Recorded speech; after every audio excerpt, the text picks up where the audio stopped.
Welcome to day 2 of the Novel Challenge. My name is Brad Paquette, and today we are going to talk about the 3-act structure. So, this is one of the most difficult things to talk about in this context because it takes a lot of time.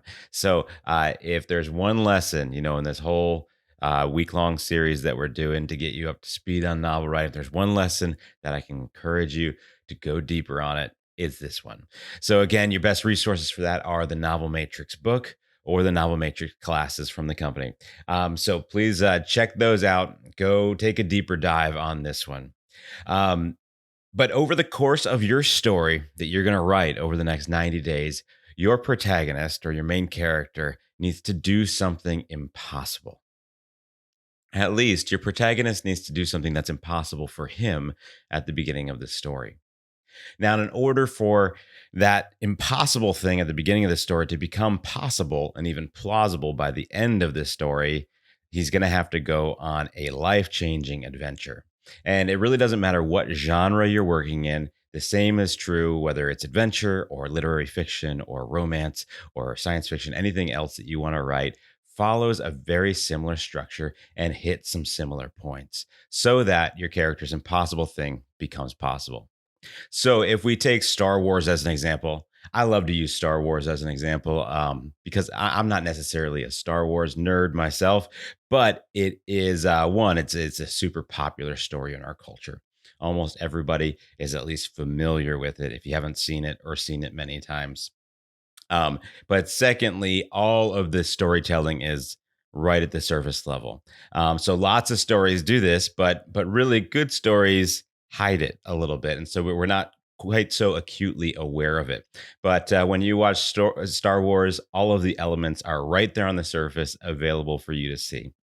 So we use that as an example frequently for that reason. But Star Wars, Luke Skywalker starts out as this farm boy, living out in the middle of nowhere. And he really doesn't have agency to even leave his home, right? He lives with his aunt and uncle. However, by the end of the story, he blows up the biggest weapon the universe has ever seen single-handedly. So this thing that would be completely impossible for Luke to accomplish at the beginning of the story, but through the series of events that he partakes in on this adventure, that impossible thing becomes plausible. And the vehicle that most commonly takes the protagonist from this place at the beginning where they are not capable to this place at the end where they are capable of doing impossible things is the 3-act structure. And there are always some exceptions to every rule, right? But you will see the 3-act structure in almost every popular story you've consumed for the past 50 years. And as we'll talk about in just a second, even beyond that. So sometimes Aristotle is credited with first inventing the 3-act structure. However, that's a misnomer. Aristotle didn't invent the 3-act structure. He didn't fabricate it or come up with it. Instead, he observed it. So Aristotle was a Greek living in the 4th century BC, little less than 400 years before Christ was born. And Greeks, of course, were famous for their mythology and for their dramas, for the plays that they were doing. And Aristotle observed that really successful plays that were able to successfully relate to the audience and tell good stories had a developed beginning, middle, and end. And he observed some other things about that as well. But so he's first attributed with this idea of telling a story in 3 parts. But again, he didn't invent it. Instead, this was almost something that people stumbled upon naturally. And he just observed that when people did it, it worked. And when people didn't do this thing, the story tended to not work. So we're going to explore the 3-act structure. This is chapter 5 in the Novel Matrix book, if you're following along there. And one of the most important concepts that we need to address first is rising and falling action. That's a term that I'll use repeatedly throughout this brief lesson. Rising action refers to periods of time when the protagonist's outlook is getting better, when the audience is becoming more optimistic that the protagonist is going to reach his goals or accomplish his mission.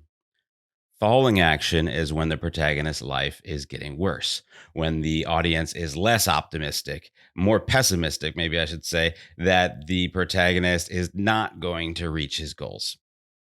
And so the 3 act structure is made up of a series of rising and falling actions. So let me tell you the 3 act structure in brief, and you tell me if you've heard this story before.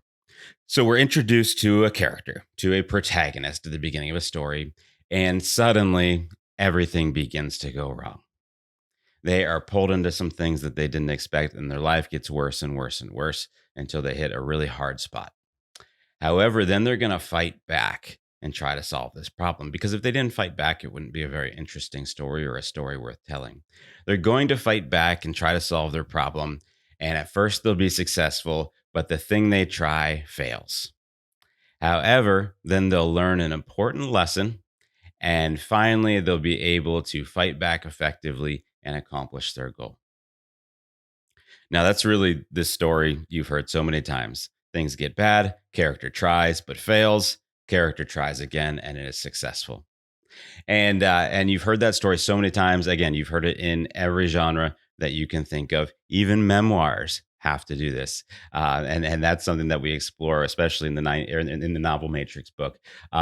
So you've heard this story over and over again. It applies to different genres. And there's a number of reasons why psychologically this story tends to work for us, especially for American audiences in the 21st century today. However, we see this 3 act structure literally going back to Aristotle for thousands of years across languages, across cultures. It's something that just works. So let's look at this structure in a little bit more detail. So we could almost think of the 3 act structure as telling a story in 3 parts or telling like 3 mini stories to create one big story. So in the first act, we have some important moments that are always present. So, and every story does this, but again, stories that do it well sort of camouflage what they're doing. But these elements are part of that 3 act structure, are part of the protagonist's journey, no matter what, so that they can become a person that does impossible things. So, in the first act or the first mini story, this would be like a 20,000 word story if you're writing a 60,000 word novel. In this first story, the first thing that's going to happen is the save the cat moment. A save the cat moment is typically when we're introduced to the protagonist and we need to see that the protagonist does nice things, that they are in some way a good person that is worth rooting for, or they are heroic, or whatever the story requires. They're going to be a good person so that we know who the good guy is in the story. Now, almost immediately, things are going to start to get bad for that protagonist. This could be due to their own mistakes or an inaction, but oftentimes it's just injustice happening to them. Just bad things begin to happen to the protagonist, and they get sucked into things that they didn't expect. So we have this series of falling action through the first act. And about halfway through that first act, we have a moment called the Old College Try, which is when the protagonist is going to make a half hearted attempt to fight back against all of the bad things that are happening, to push back against those things. It will be half hearted, it won't be successful, and the falling action will continue.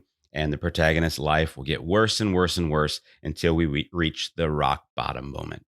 In that rock bottom moment, the protagonist will seemingly have lost everything that's important to him.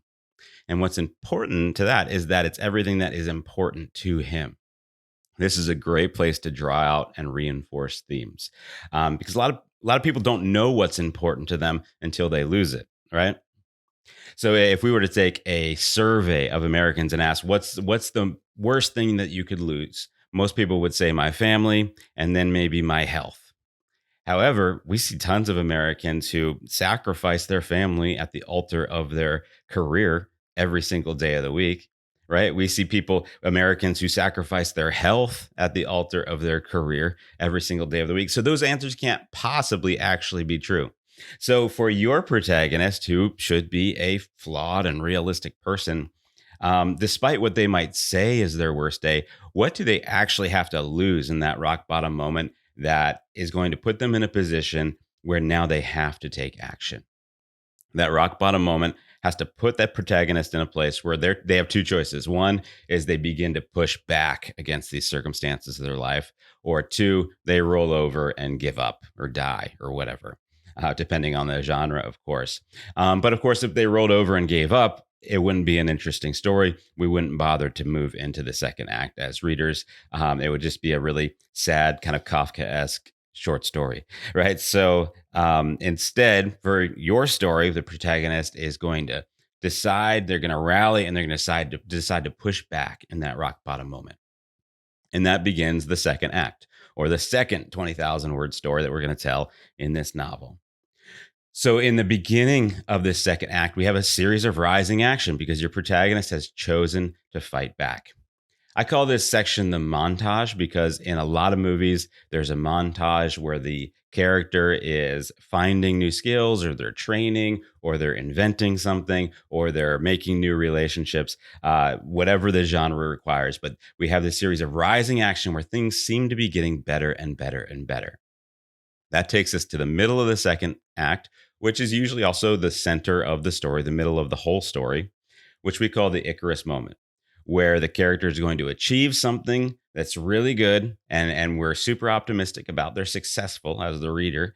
But at the same time, something bad is going to happen. And we are once again going to topple them off the horse, and they're going to fall back down.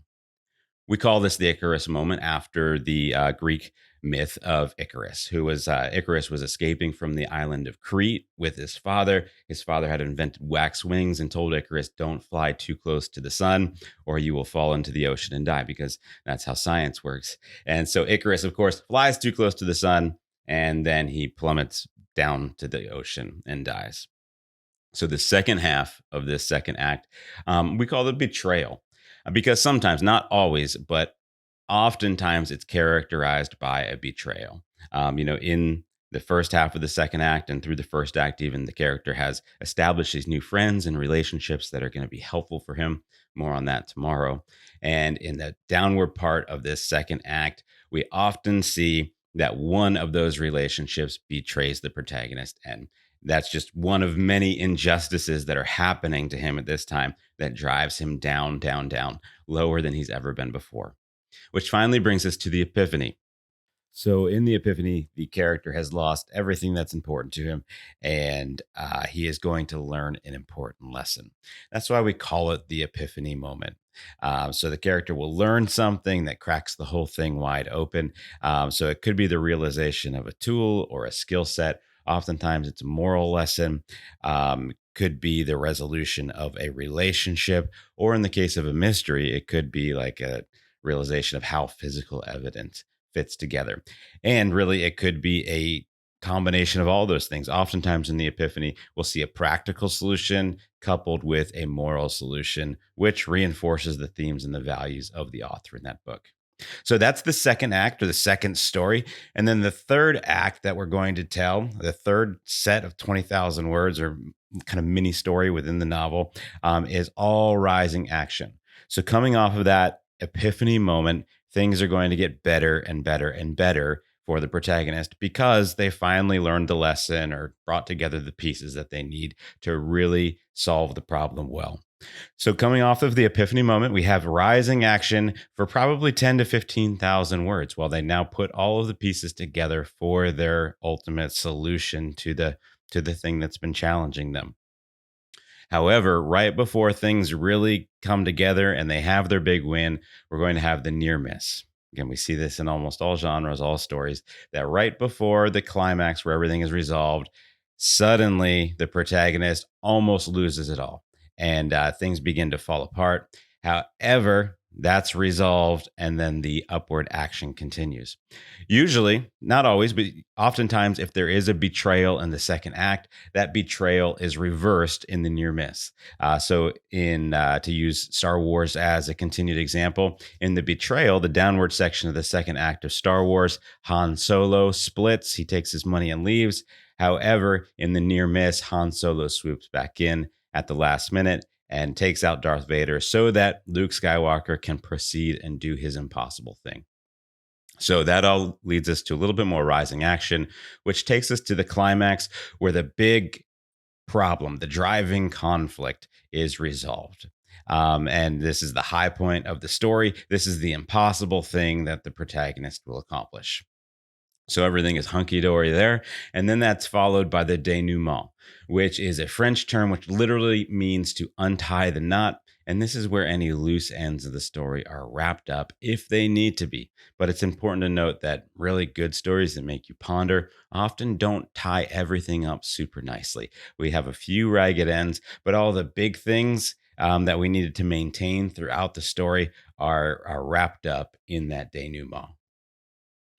So, as we look at the three act structure, you'll see that there are some specific turning points in the story. Things change at the rock bottom moment. They're getting worse and worse, and then suddenly they start to get better and better. Same thing is true at the epiphany moment. Things were getting worse and worse, and then suddenly they get better and better. And the opposite at the Icarus moment, where things were getting better, and then suddenly they start to get worse. And this is really important because typically these become the memorable moments of the story. These are the elements of the story that your audience can really attach themselves to. And when they're thinking about the story, considering it later on, these are the parts of the story that they'll remember. Now, another thing to note about the 3X structure is that most good stories are stories of agency. When I say agency, I'm talking about the character's ability to take actions on his own behalf, to be self determining in a way. So most characters start out feeling trapped. They're trapped by their circumstances, by their family, by their situation, whatever. But through the course of the story, they're going to develop their own agency. Rather than being trapped, they're going to start to take action on their own behalf. And as readers, we can always relate to a story of agency. Even if we're not into the subjects, we'll read stories about football players, mathematicians, pianists, ballet dancers, because we relate on a human level to this idea of exploring and gaining agency. Um, all human beings know what it feels like to be trapped, to be unable to really pursue your dreams. And so to watch a character overcome being trapped and actually begin to pursue their dreams resonates with us.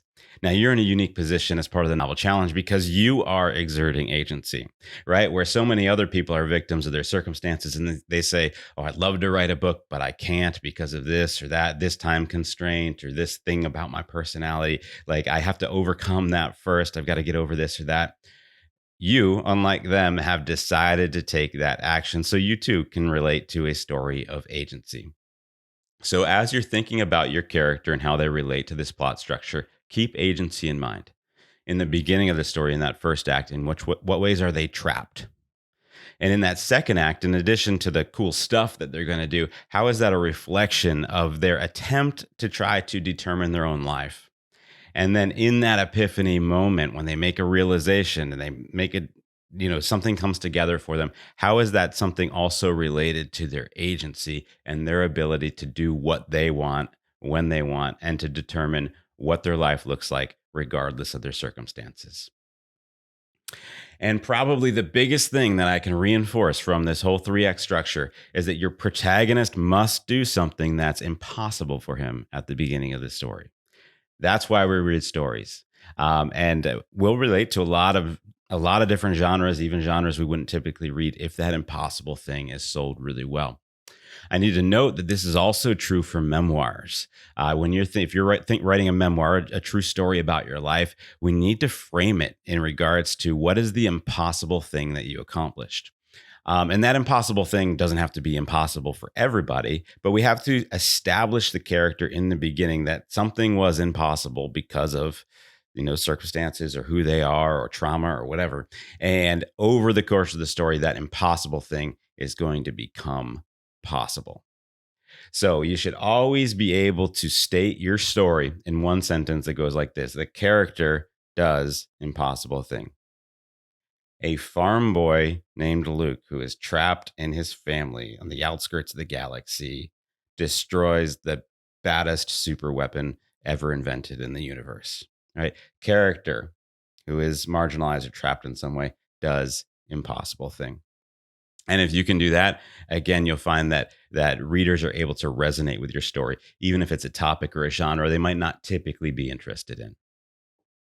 So you have an assignment today. Yesterday, you were to begin exploring some ideas and brainstorming ideas. Today, I want you to begin to develop those ideas. I want you to first put it in the context of that character does impossible thing. Take any one of those ideas and just start there. So you might first have to ask the question, who is your character? And then ask the question, what's impossible for them, and what are they going to accomplish over the course of this story? And then you're just playing at this point. You still have 2 weeks to actually fully develop this. So there's not a lot of pressure at this point, but just start playing with this idea of what would three acts look like? How could you take away, just strip away everything that's important to this character? How would they try? Like if they were just coming up with their own best idea, how would they try to solve all of the injustice and the conflict and the bad things that are happening to them? And then finally, what would they really need to learn, both in a heart level and a practical level, in order to satisfy and implement an actually effective solution to their problem and to do the impossible thing. So start playing with those ideas. And really, I can't stress enough that for this lesson in particular, we are really just scratching the surface of this thing. So as best as you're able, seek out some additional materials from the novel matrix system. I encourage you to stick with the novel matrix system, as there are lots of people talking about the 3x structure in the world, and a lot of it's good, but you don't want to confuse yourself with different terminology, different vocabulary, and things like that. So check out the book, check out the courses on the company's website. But also, you can observe this 3x structure. So if you're going to watch a movie tonight, or you have a couple hours and you're wondering what to do, watch a movie tonight. Really, anything made in the last 50 years is a great resource. But I'll also include a list of stories that do this kind of effectively and sometimes in obvious ways, so that it's easier to pick out the components that we're going to be talking about, not just in the 3x structure, but through the next several lessons. So if you have the availability, take the time to dig more into this and to observe it out there in the wild. So those are your assignments. I am looking forward to talking more tomorrow when we come together again for day 3 of the Novel Challenge. Have a great day and be blessed.